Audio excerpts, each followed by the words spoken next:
Hello बच्चों, स्वागत है आपका हमारे ज्ञान एंड विज्ञान चैनल पे। आज हम पढ़ेंगे क्लास 10th की बायोलॉजी की पहली क्लास, जो कि पहला हमारा चैप्टर है जैव प्रक्रम। ठीक है, तो जैव प्रक्रम पढ़ने से पहले हम कुछ छोटी चीजें जान लें। जैसे हमने पढ़ा होगा छोटी क्लासों में सजीव और निर्जीव, तो ये बताने की जरूरत नहीं है, लेकिन फिर भी एक बार हम बता देते हैं कि सजीव और निर्जीव किसे कहते हैं। तो सजीव वे जीवधारी जिनके अंदर सभी जैविक क्रियाएं होती हैं, जैसे श्वसन, पाचन, उत्सर्जन, संवहन, प्रजनन। ये सभी जिन जीवों के अंदर ये जैविक क्रियाएं होंगी वो क्या कहलाते हैं? सजीव कहलाते हैं। ठीक है, जैसे सारे पेड़ पौधे, जीव जंतु। ठीक है, और वे वस्तुएं या जिनके अंदर ये सभी जैविक क्रियाएं नहीं होंगी, वो सारी जैविक क्रियाएं जिनके अंदर नहीं होंगी, वे सभी क्या कहलाएंगे? निर्जीव कहलाएंगे। या दूसरे शब्दों में, सिंपल शब्दों में कहते हैं, जिनके अंदर जीवन नहीं पाया जाता है वो निर्जीव कहलाते हैं। ठीक है, लाइफलेस कहलाते हैं। जैसे हमारे चारों तरफ पाए जाने वाले, जैसे नदियां, पहाड़, जल, मृदा। ठीक है, उसके अलावा जो मानव निर्मित वस्तुएं हैं, जैसे जो भी मानव ने बनाया है, वो सभी चीजें क्या है? निर्जीव। ठीक है, तो ये तो हम छोटी कक्षाओं में हम पढ़ चुके हैं। हमें मेन चीजें पढ़नी है कि जो हमारा चैप्टर नेम है उसी को हम समझते हैं कि ये होता क्या है। ठीक है, तो हमारा चैप्टर नेम ही है जैव प्रक्रम। क्या है? जैव प्रक्रम, या इसको दूसरे शब्दों में कहते हैं जीवन की प्रक्रिया। जीवन की प्रक्रिया।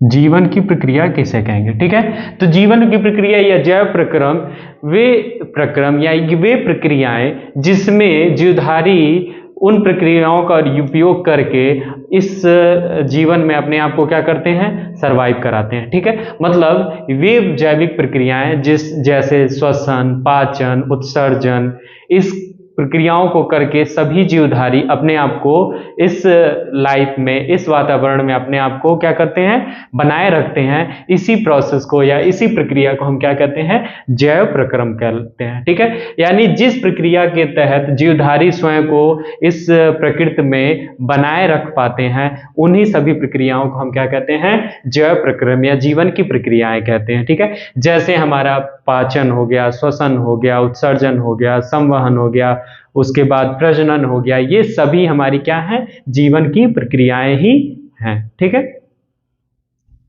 अगर अब बात करें कि इन प्रक्रियाओं को विज्ञान की किसी शाखा में अध्ययन किया जाता होगा। ठीक है, तो इन प्रक्रियाओं को विज्ञान की जिस शाखा में अध्ययन किया जाता है, विज्ञान की किस शाखा में अध्ययन किया जाता है, तो उस ब्रांच ऑफ साइंस, उस साइंस की ब्रांच को या शाखा को क्या कहते हैं? कार्यकी कहते हैं। ठीक है, कार्यकी कहते हैं, या फिजियोलॉजी। यानी अगर कोई पूछे फिजियोलॉजी क्या होता है, तो फिजियोलॉजी विज्ञान की वह शाखा है जिसमें हम जीवन की समस्त प्रक्रियाओं का अध्ययन करते हैं। अब जीवन की समस्त प्रक्रियाओं का अध्ययन करने का मतलब है, जैसे हम कहीं पर बताया गया, श्वसन, पाचन, उत्सर्जन,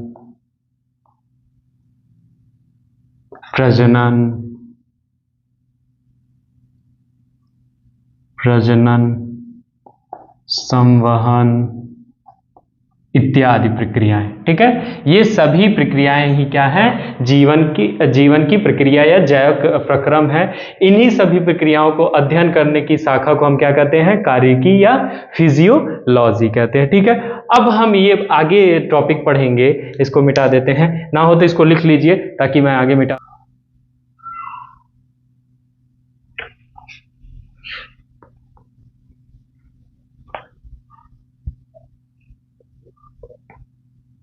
अब हम आगे पढ़ेंगे क्या? पोषण। अब हम पढ़ेंगे पोषण या न्यूट्रिशन। न्यूट्रिशन किसे कहते हैं? ठीक है, तो पोषण का मतलब क्या होता है? पोषण का सामान्य ये मतलब होता है कि सभी जीवधारी अपने जीवन को चलाने के लिए भोजन पे निर्भर रहते हैं। ठीक है, तो यानी जब भी कोई जीवधारी या जीव अपने जीवन को बनाए रखने के लिए जिन भोज्य पदार्थों का ग्रहण करता है, तो भोजन को ग्रहण करने या पोषक तत्वों को ग्रहण करने की प्रक्रिया को ही हम क्या कहते हैं, पोषण कहते हैं। यानी पोषक तत्व, अब पोषक तत्व कौन कौन होते हैं अगर हम बात करें तो अभी हम पढ़ लेंगे, फिलहाल बस इतना जानिए पोषण का मतलब क्या होता है। पोषण का मतलब होता है कि सभी जीवधारी अपने आप को इस प्रकृति में बनाए रखने के लिए पाचन करते हैं, तो वो पाचन करने के लिए वो पोषक भोजन पे या पोषक तत्वों पे निर्भर रहते हैं। यानी जीवों के द्वारा या सजीवों के द्वारा लिया गया पोषक तत्व या भोजन ही क्या कहलाता है, पोषण कहलाता है। ठीक है, पोषण मतलब हो गया कि जीवधारियों के द्वारा या सजीवों के द्वारा लिया गया भोज्य पदार्थ या भोजन या पोषक तत्व को ही लेने की प्रक्रिया को ही क्या कहते हैं, पोषण कहते हैं। ठीक है, अब अगर हम बात करें कि भोज्य जो पदार्थ होते हैं वो कितने टाइप के होते हैं, तो ये हमने भोजन के अगर घटकों की बात करें, भोज्य पदार्थ या भोजन के घटकों की बात करें, घटक की बात करें यानी कंपोनेंट ऑफ फूड,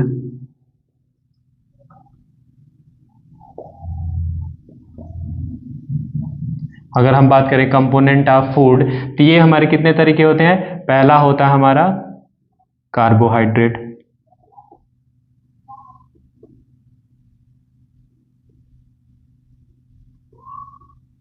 दूसरा क्या होता है, वसा या लिपिड भी कहते हैं इसको, फैट। तीसरा जो है वो है हमारा प्रोटीन, क्या है, प्रोटीन, जो कि बनता है अमीनो एसिड से। चौथा है हमारा विटामिन या विटामिन। पांचवा जो है वो है हमारा जल एवं खनिज लवण, जल एवं खनिज लवण।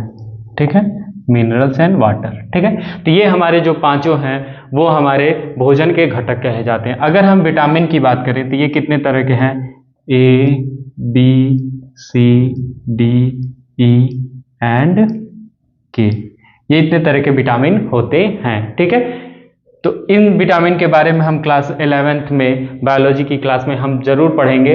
बस हमें इतना इस क्लास में हमें बस पढ़ लेना है, ये बता दिया गया कि भोजन के घटक इतने होते हैं। अब इन्हीं सभी माध्यमों के द्वारा हम अपने भोजन में ये सारी चीजें अगर उपलब्ध होती हैं, उन्हीं को हम क्या कहते हैं, बैलेंस डाइट यानी संतुलित आहार या संतुलित भोजन कहते हैं। ठीक है, अगर ये मात्रा अगर सबके भोजन में है तो वो हम सभी जीवधारी जो भी उनका ग्रोथ है, जिस तरह का डेवलपमेंट होना है वो प्रॉपर तरीके से, पूरी अच्छे तरीके से होता रहेगा। ठीक है, तो आप समझ गए कि पोषण क्या होता है। ठीक है, अब जीवधारियों में बात किया जाए, इसको लिख लीजिए ताकि मिटा दिया जाए। ठीक है, अगर बात किया जाए जीवधारियों में जो पोषण होता है वो किस प्रकार से होता है। ठीक है, तो पोषण के आधार पे हम जीवधारियों को कितने भागों में डिवाइड करते हैं। ठीक है, तो अलग अलग बुक्स में अलग अलग चीजें मिल जाती हैं। फिलहाल बस आप जानिए कि हम सिंपली जो पोषण के आधार पे जीवधारियों को, पोषण के आधार पे हम सीधे लिख देते हैं जीवधारियों को कितने भागों में बांटा गया है, लिखने की जरूरत नहीं है। हम इन पोषण के आधार पे जीवधारियों को हम कितने भागों में बांटते हैं, यानी पोषण के आधार पे जीवों के प्रकार। ठीक है, पोषण के आधार पे जीवों के क्या है, प्रकार, वो कितने तरह के होते हैं। तो हमारे बात करें मेनली दो तरीके के होते हैं। एक होता है स्वपोषण या स्वपोषी, जिसको हम कहते हैं ऑटोट्रॉप्स। ठीक है, ऑटोट्रॉप्स। उसके बाद होता है विषमपोषी,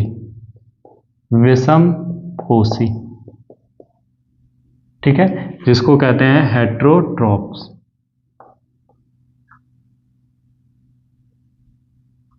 ठीक है, यही दो तरह के होते हैं हमारे।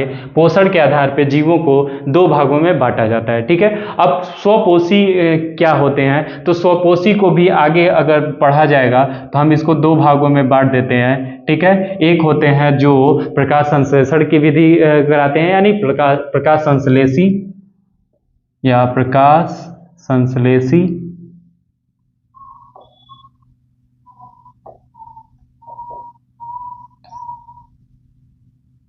उसके बाद होता है रसायन संश्लेषी।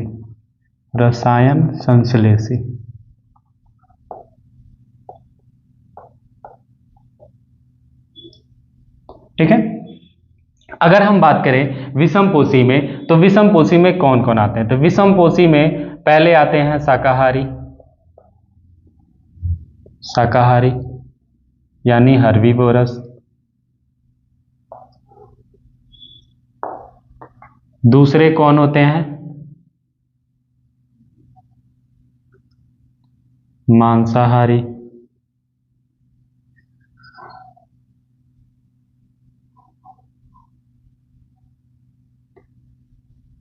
दूसरा पेन से लिख दिया जाए इसको।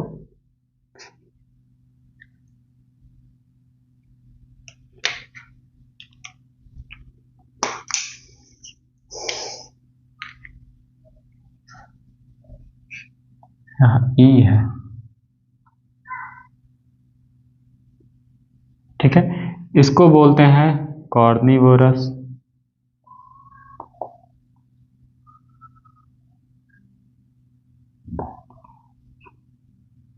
अगर तीसरे की बात करें तो वो होते हैं सर्वाहारी, ठीक है, जिसको हम बोलते हैं ओमनीवोरस।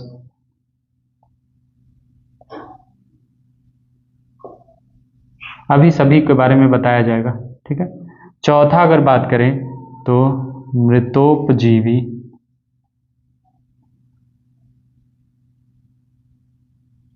या हम कहें अपमार्जक,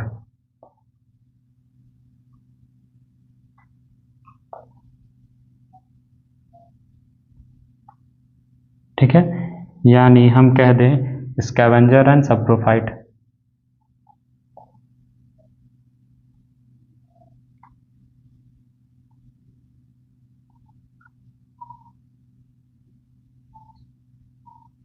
ठीक है,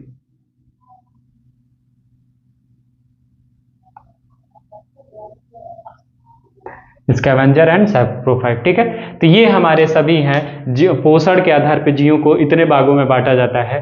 अब आते हैं कि हम स्वपोषी किसे कहते हैं, ठीक है। तो स्वपोषी में स्वपोषी में अगर हम बात करें, वे जानवर या वे जीव होते हैं जो अपना भोजन स्वयं बनाते हैं, ठीक है। स्वपोषी का मतलब ही होता है जो अपना भोजन स्वयं बनाएंगे वो क्या कहलाते हैं? स्वपोषी कहलाते हैं। अब इसमें भी दो तरह के होते हैं। एक होते हैं जो प्रकाश की उपस्थिति में अपना भोजन बनाते हैं, उनको प्रकाश संश्लेषी कहते हैं। और जो किसी अकार्बनिक पदार्थों के द्वारा अपने भोजन का निर्माण करते हैं वो रसायन संश्लेषी होते हैं। जैसे कुछ नाइट्रोजन बैक्टीरिया या नाइट्रोजन जीवाणु होते हैं या सल्फर जीवाणु, ये सभी जो होते हैं वो अकार्बनिक पदार्थों का यूज करके क्या बनाते हैं? वो भोजन बनाते हैं, ठीक है। तो इसमें हम स्वपोषी में कुछ जीवाणु या कुछ विषाणु या हम कह सकते हैं पेड़ पौधे, ये सभी जो होते हैं वो स्वपोषी होते हैं। अगर हम इनके एग्जाम्पल की बात करें तो ये हमारे सभी क्या होते हैं? पेड़ पौधे एवं हमारे सभी जीवाणु होते हैं वो सभी इन्हीं प्रक्रियाओं के द्वारा अपना भोजन क्या करते हैं? बनाते हैं, ठीक है,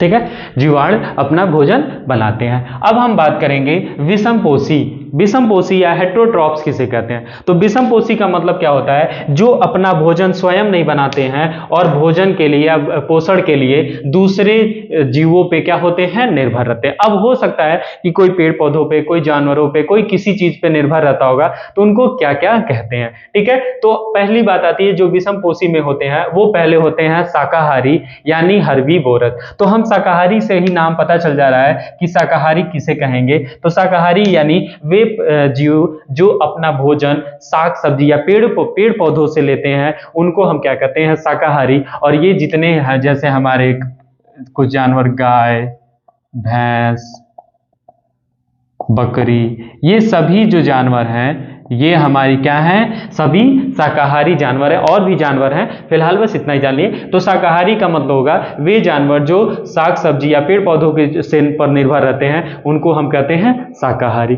उसके बाद आते हैं मांसाहारी यानी कार्निवोरस। वे जीवधारी जो अपने भोजन के लिए छोटे जानवरों पर निर्भर रहते हैं, छोटे जीवों पर निर्भर रहते हैं, ठीक है, उनको हम कहते हैं मांसाहारी। और इसका भी एग्जाम्पल आप सबको पता है, जैसे शेर, बाघ, ठीक है, भालू, लोमड़ी, भेड़िया, ये सभी हमारे क्या हैं, मांसाहारी जानवर हैं। अब बात करते हैं सर्वाहारी। सर्वाहारी का मतलब सब कुछ खाने वाले। सब कुछ खाने का मतलब है कि जो वे जीवधारी जो पेड़ पौधों तथा जंतुओं पर निर्भर रहते हैं, उन्हीं को क्या कहते हैं, सर्वाहारी कहते हैं। और इनमें सबसे मुख्यतः हम सभी आते हैं, यानी मनुष्य। ठीक है, मनुष्य। ठीक है, अब ये मत कहिए, सोचिएगा कि कुछ लोग तो वेजिटेरियन होते हैं। वेजिटेरियन का ये मतलब नहीं कि वो केवल और केवल इसके अलावा वो जानवर पर निर्भर रहते हैं ना, जैसे दूध के लिए तो निर्भर रहना पड़ता है। ठीक है, तो ये मतलब वे जीवधारी आएंगे जो क्या होते हैं, सर्वाहारी होते हैं, मतलब अपना भोजन पेड़ पौधों से एवं जंतुओं से, जानवरों से प्राप्त करते हैं। उन्हीं को हम क्या कहते हैं, सर्वाहारी कहते हैं। जैसे मनुष्य हो गया, हमारे घरों में लोग कुत्ता पालते हैं अपने घरों में, तो कुत्ता हो गया, उसके अलावा बिल्ली हो गई, ये कुछ जानवर हैं जो क्या होते हैं, सर्वाहारी होते हैं। ठीक है, ये सर्वाहारी हो गया।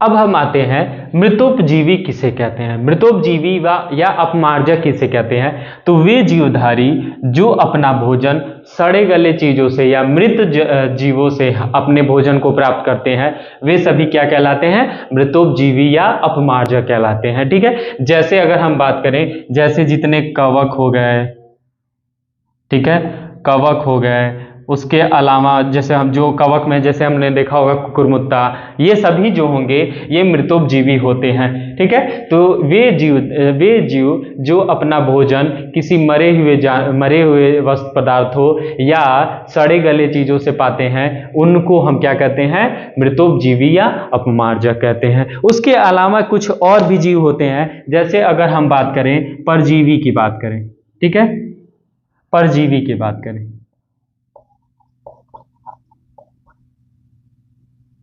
परजीवी की बात करें यानी पैरासाइट,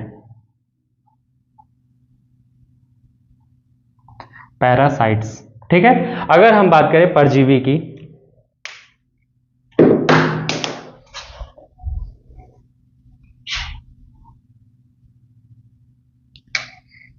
अगर हम बात करें परजीवी यानी पैरासाइट, पैरासाइट्स।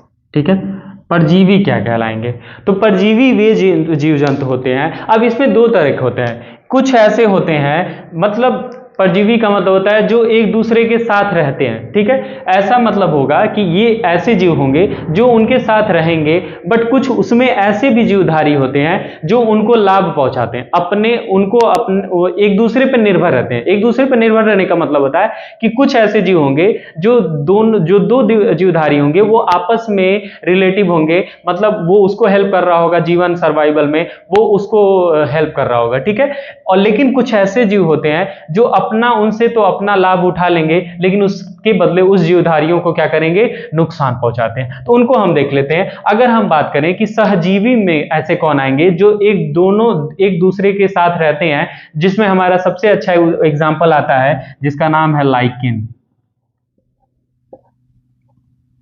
ठीक है, लाइकेन है, ये लाइकेन दो साथ है, जैसे एक है हरित लवक, हरित शैवाल और कवक, इन्हीं दोनों का मिश्रण होता है, इन्हीं दोनों का मिक्सअप है। ठीक है, तो अब शैवाल क्या होंगे, ये हमारे जीवधारी प्लांट में आ जाएंगे। तो ये क्या करते हैं, ये हमारा करते हैं अपना भोजन स्वयं बनाते हैं, यानी प्रकाश संश्लेषण के थ्रू बना लेंगे। ठीक है, ये प्रकाश संश्लेषण के थ्रू बना लेंगे।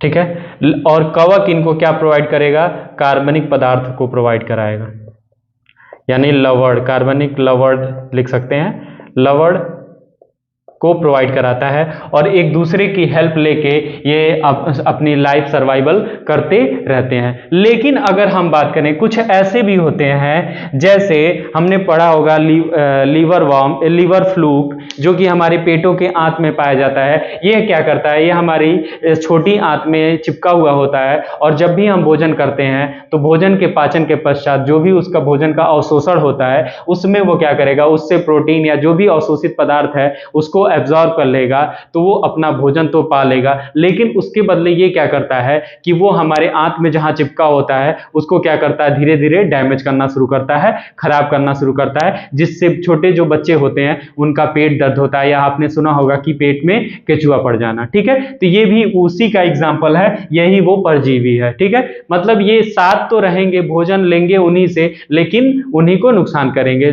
जैसे आप पीठ पीछे छुरी घुपना वाला बात हो गई। ठीक है, अब उसके अलावा कुछ और भी आपने पौधों को देखा होगा खेतों में, जैसे कुछ गन्नों की पौधों में वो कुछ ऐसे पेड़ ऐसी घास पाई जाती है जो पौधों को, उस गन्ने को लपेट लेती है। ठीक है, तो वो भी क्या है, वो भी क्या करती है, वो उनसे भोजन लेगी लेकिन उसके बदले उसको क्या कर देती है, खराब कर देती है, खत्म कर देती है। उसके अलावा आपने देखा होगा कुछ ऐसे क्लाइंबर होते हैं जिनको लताएं बोलते हैं, वो क्या करते हैं, पेड़ पौधों पे क्या होती हैं, ऐसे राउंडेड घूम के उसको पूरी तरह से ढक लेती हैं, जिससे अगर ढक लेंगी तो पत्तियां भोजन नहीं बना पाएंगी। भोजन बनाने का मतलब है पत्तियों को भोजन बनाने के लिए प्रकाश संश्लेषण की जरूरत पड़ेगी, यानी प्रकाश की जरूरत पड़ेगी, जिससे अगर उनको प्रकाश नहीं मिलेगा, पूरी तरह से उन लताओं के द्वारा ढक जाएंगी, अमरवेल जिसको कहते हैं, तो अगर ढक जाएंगी तो वो अपना भोजन नहीं बना पाएंगी और धीरे धीरे क्या होगा, वो उसके तरह भोजन जितना है उतना लेगा, बाकी आगे के भोजन की प्रोसेस नहीं हो पाएगी और वो धीरे धीरे पेड़ वो खत्म हो जाएगा। ठीक है, तो ये हम इसी को हम क्या कहते हैं, परजीवी। परजीवी का मतलब होता है कि एक साथ दूसरे रहेंगे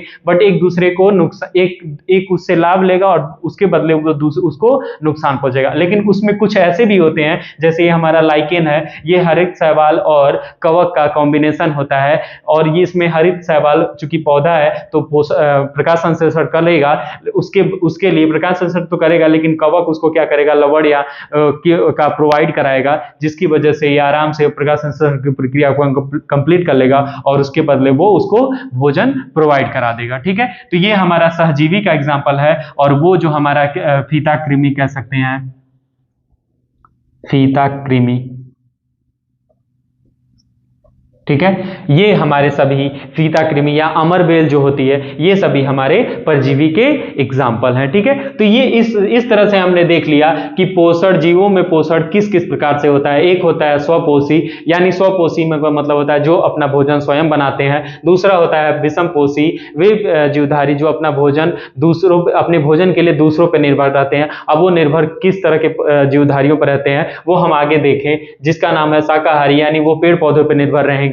मांसाहारी जो केवल छोटे जानवरों पर निर्भर रहेंगे। सर्वाहारी का मतलब जो पेड़ पौधे एवं जानवरों दोनों पर निर्भर रहेंगे। मृतोपजोयी अपमार्जक जो सड़े गले या मृत जीवों से अपना भोजन प्राप्त करते हैं उनको मृतोपजोयी अपमार्जक कहते हैं। जैसे इसमें और एग्जाम्पल लिख लें तो चील हो गया, गिद्ध हो गया। ठीक है, ये सभी क्या है, मृतोपजीवी और अपमार्जक में आ जाएंगे। यानी ये हमारे कह दें तो ये हमारे प्रकृति के क्लीनर रहेंगे, मतलब नेचर के क्लीनर होते हैं, प्रकृति की क्या करते हैं, साफ सफाई करते हैं। अगर हम बात करें परजीवी, तो परजीवी में एक होता है सहजीवी और एक होते हैं परजीवी। सहजीवी में एक दूसरे का हेल्प करेंगे, परजीवी में एक से हेल्प लेगा लेकिन उसके बदले उसको दूसरे को नुकसान मिलेगा। ठीक है, तो ये हमारे हो गए जीवों में पोषण कैसे होता है। लिख लीजिए ताकि स्क्रीनशॉट ले लीजिए ताकि हम मिटा दें।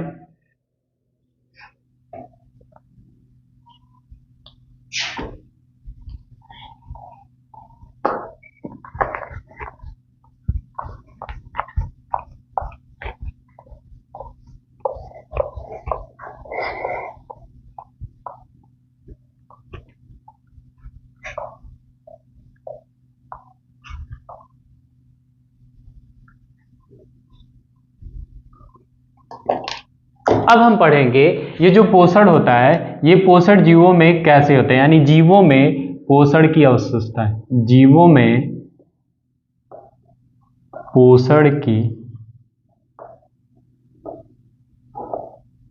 पोषण की क्रिया या प्रक्रिया, पोषण की प्रक्रिया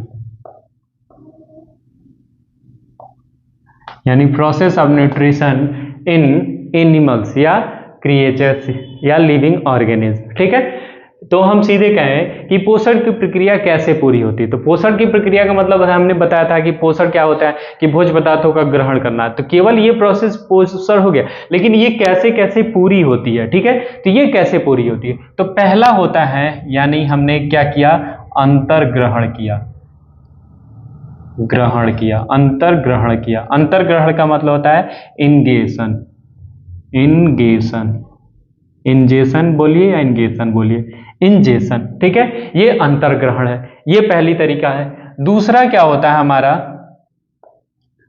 डाइजेशन। अच्छा, हिंदी पहले लिख लिया जाए।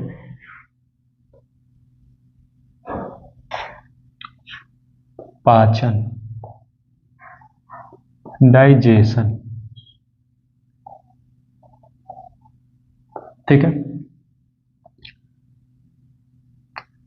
तीसरा होता है हमारा अवशोषण,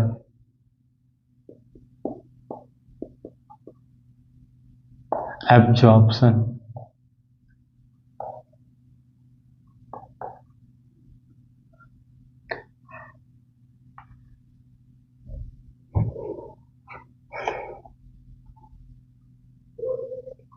चौथा हमारा क्या होता है,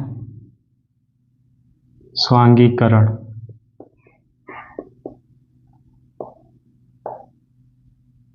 यानी एसिमिलेशन।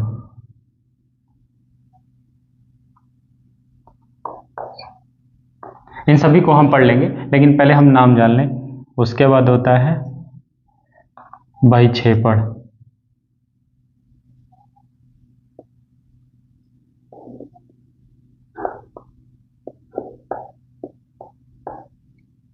ठीक है, बहिक्षेपण।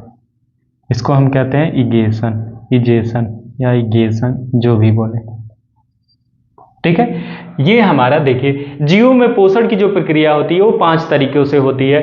अंतर्ग्रहण इगेशन, पाचन डाइजेशन, अवशोषण यानी एब्जॉर्प्शन, स्वांगीकरण एसिमिलेशन, बहिक्षेपण यानी इगेशन या इजेशन। ठीक है, तो ये हमारा पोषण होगा। अब क्या होता है, अंतर्ग्रहण का क्या मतलब होता है, तो अंतर्ग्रहण का मतलब होता है सिंपली जब कोई जीवधारी भोजन पदार्थों को क्या करता है, ग्रहण करता है। अंतर्ग्रहण यानी अंदर ग्रहण करता है। ठीक है, यानी जीवधारी का भोजन का ग्रहण करना, जीवों के द्वारा भोजन का, जीवों के द्वारा भोजन का ग्रहण, भोजन का ग्रहण।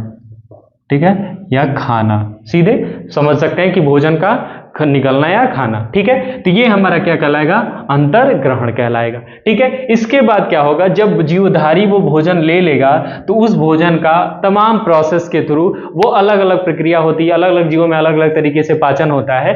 तो वो अब क्या होगा, जो भोजन लिया गया है उस भोजन का क्या होगा, पाचन होगा, पाचन होना शुरू होगा, यानी भोजन का पाचन स्टार्ट होगा।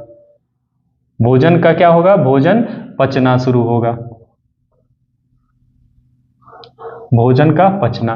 ठीक है, भोजन का पचना स्टार्ट होगा। अब भोजन जब पच जाएगा उस जीवधारी के अंदर, तो वो भोजन क्या होगा, किसी भाग के द्वारा क्या कर लिया, या सीधे हम कह दें कोशिकाओं के द्वारा क्या कर लिया जाएगा, अवशोषित कर लिया जाएगा। ठीक है, यानी पचा भोजन जो होगा ये कोशिका के द्वारा क्या होगा, अवशोषित कर लिया जाएगा। कोशिका के द्वारा अवशोषित कर लिया जाएगा। ठीक है, अवशोषित किया जाएगा। ठीक है, ये कोशिका के द्वारा अवशोषित कर लिया जाएगा।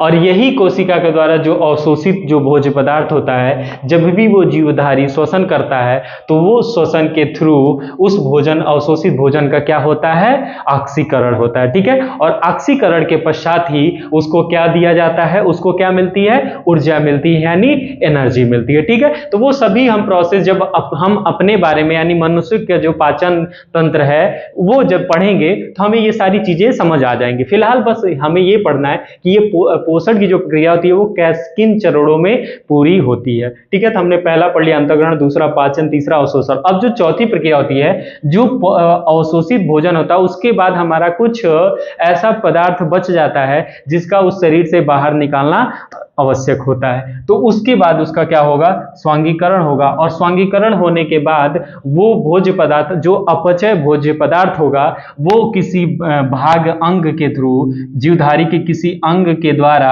शरीर से क्या कर दिया जाएगा, बाहर निकाल दिया, अंग के द्वारा शरीर से क्या कर दिया जाएगा, बाहर निकाल दिया जाएगा, शरीर से बाहर निकाल दिया जाएगा। ठीक है, शरीर से हमारा बाहर निकल जाएगा। ठीक है, तो ये तमाम प्रक्रियाएं पूरी होती हैं जीवधारियों में पोषण की चरण होते हैं, यानी पहला अंतःकरण इंगेशन, पाचन यानी डाइजेशन, अवशोषण एब्जॉर्प्शन, स्वांगीकरण यानी एसिमिलेशन, और बहिक्षेपण यानी इंगेशन कहते हैं इजेशन, और ये सभी तमाम प्रक्रियाएं होंगी।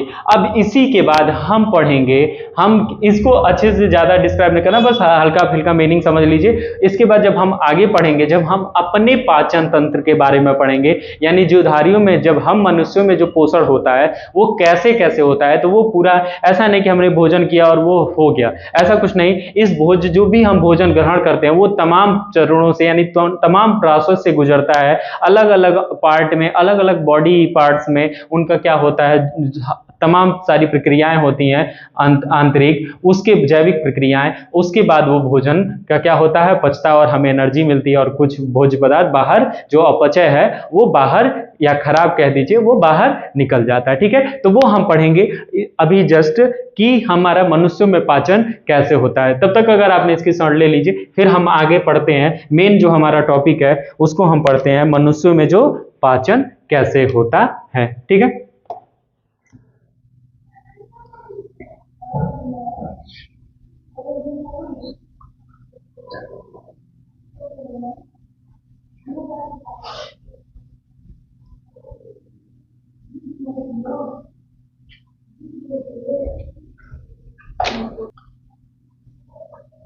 अब देखा जाए तो चूंकि ये क्लास थोड़ी लंबी हो चुकी है, तो हम ये क्लास को आगे कल कंटिन्यू करेंगे, जो कि आपको कल हम पढ़ेंगे, कल की क्लास में हम पढ़ेंगे कि मनुष्यों में पाचन कैसे होता है। ठीक है, तो हम हमारी कल की क्लास होगी, जो कि जिसमें हमें पढ़ना रहेगा ह्यूमन डाइजेस्टिव सिस्टम, यानी मनुष्य का पाचन तंत्र। ठीक है, तब तक के लिए अपना ख्याल रखिए, हंसते रहिए, मुस्कुराते रहिए। जय हिंद, जय भारत।